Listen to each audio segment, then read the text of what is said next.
Hello po, ako po muli si Daniel. Welcome po sa aking pang-siyam na CSS tutorial, Tagalog version. Okay, so ito po yung last activity natin. Ang lesson po natin ngayon is about styling links.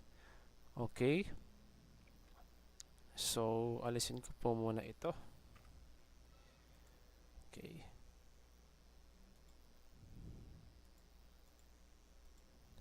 Gagawa po ako ng isang link dito, for example. Itong gagawin ko pong link, itong si Raisa Madison.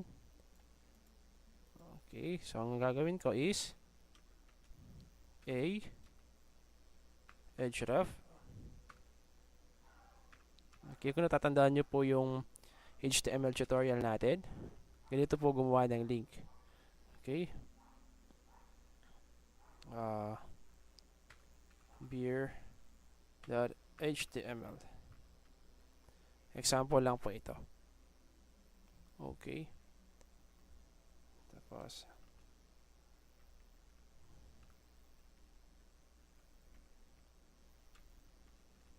closing tag.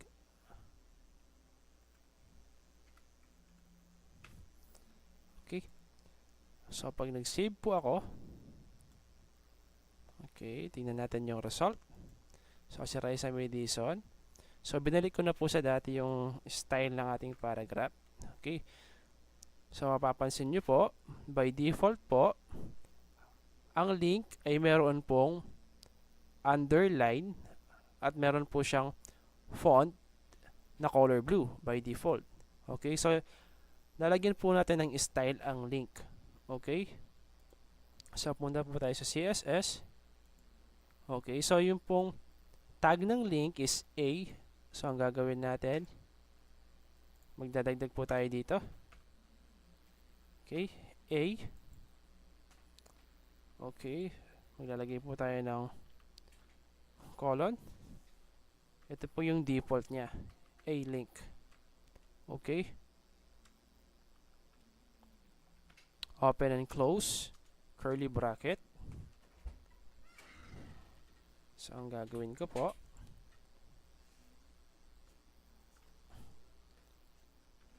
lalagyan ko po ng text decoration. Okay, ibig po sabihin ng text decoration. Okay, pwede po yung underline o kaya alisin, none. Okay, okay, save ko po muna. So ito po yung result niya. Refresh. So mapapansin nyo po na wala po yung underline niya. Okay, inalis ko po itong text decoration. Okay, lalagyan ko rin po ng color. Gawin ko pong okay, so hindi na po tayo gagamit ng color picker. Color yellow. Save. Okay, so yun po yung default link natin. So A link. So meron pa po yung ibang properties. Okay, meron po tayong tinatawag na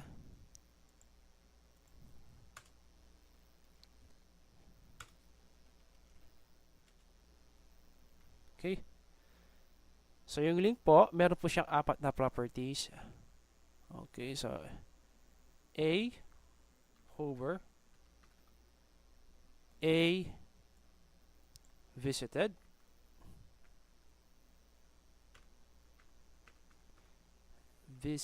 hindi po visited, visited, at A active.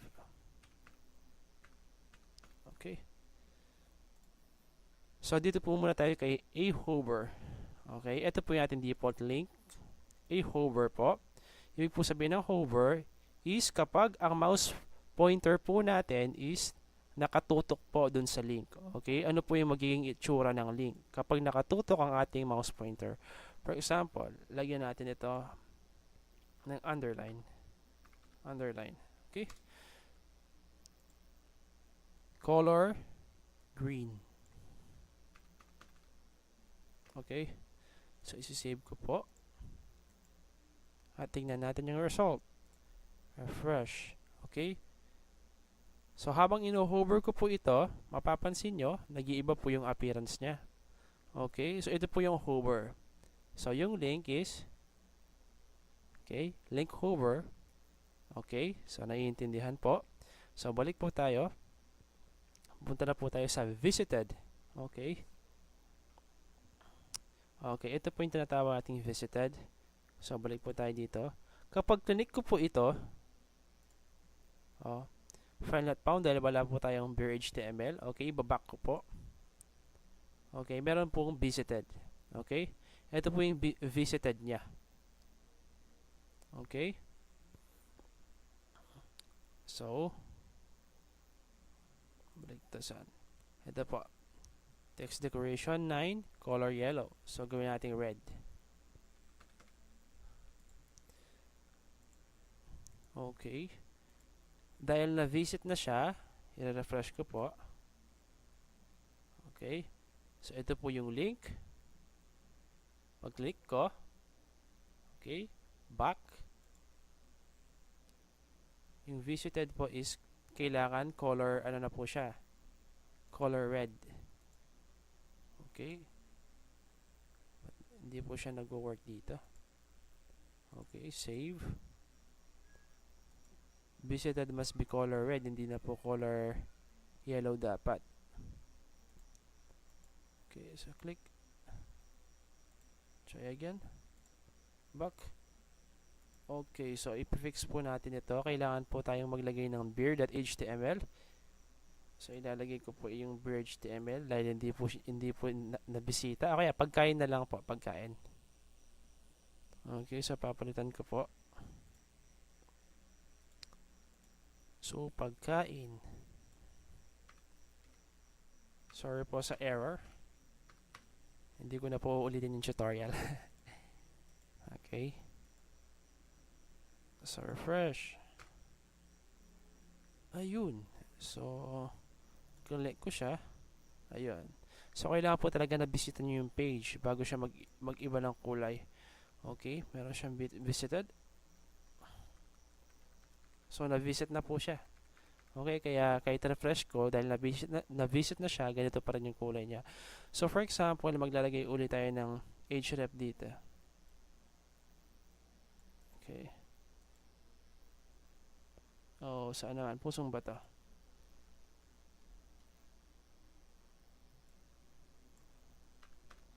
Hello.html. Para makita nyo po na hindi napalitan yung a-link natin. Okay? Refresh. So, yun po. Okay? Hindi po nakikita. Okay?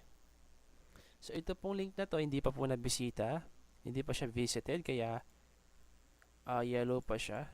Ayun, a-link is yellow. Okay, dahil na-visit na natin si pagkain.html. So, yung color niya is red. Okay. Click natin. Back. Okay. Next, yung active naman po. Ibig sabihin po ng active is kapag kiniklik nyo po yung link pero hindi nyo po binibitawan yung mouse. Okay? So, yun po yung tinatawag nating active. So, ang gagawin po natin, active po, gawin natin color blue. Okay. So, para mas malinaw siya, lagyan natin ng background color. Background color. No. Yellow. Sige, yellow. Okay. Then, save. Refresh. Okay, so click. Hindi ko po bibitawan. Mapapansin nyo po, ito po yung active. Okay, kapag click ko po siya, hindi binibitawan yung mouse, yun po yung tinatawag nating active. Okay, so iba po siya, iba po yung hover sa active. Okay. Okay. So ito po yung hover. Okay, mapapansin nyo po, pag ino-hover ko ulit ito, hindi na po siya nag-work. Kasi na-visited na siya. Okay, mapapansin nyo po dito, meron po tayong pag-click natin, back. Okay, meron po tayong makikitang dot na dotted, okay, na nakapalibot kay ano. So, ang tawag po dyan is focus, okay. So, ihabol ko na rin po ito.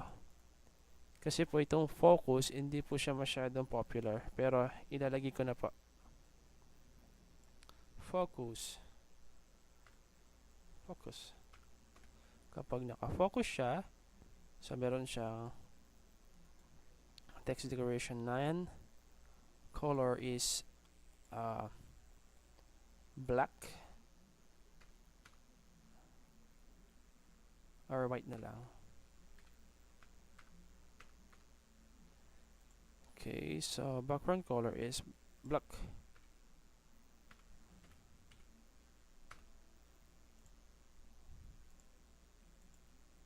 Okay, so tingnan po natin. So hindi po siya naka-focus. Pag-click po natin, ayun, babalik. Ayan po, naka-focus na po siya. Okay, meron po siyang background color na black and font color na white. So yun po.